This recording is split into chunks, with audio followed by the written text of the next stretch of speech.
في حارتنا بيوت جنب بيوت، ريحة الأكل وقت المغرب تفوح، سفرة كبيرة مليانة خير وأنا قلبي حاسس بتقصير.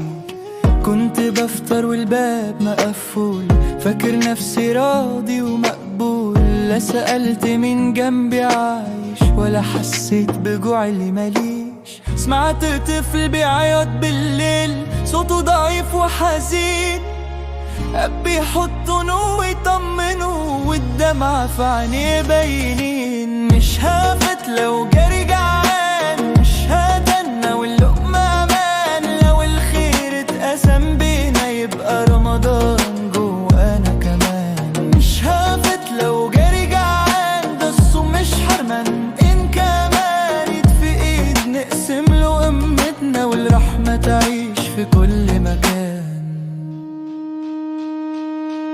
خبطت عليه وقلبي خجول، شايلك ودموعي سيول، فتح الباب وبصلي كتير اللي ربنا يخليك يا اخويا. قعدنا نفطر سوا في هدوء، ضحكة طفل رجعت للروح، فهمت الصوم مش بس جوع، ده قلبي يحس ويعيش بالروح.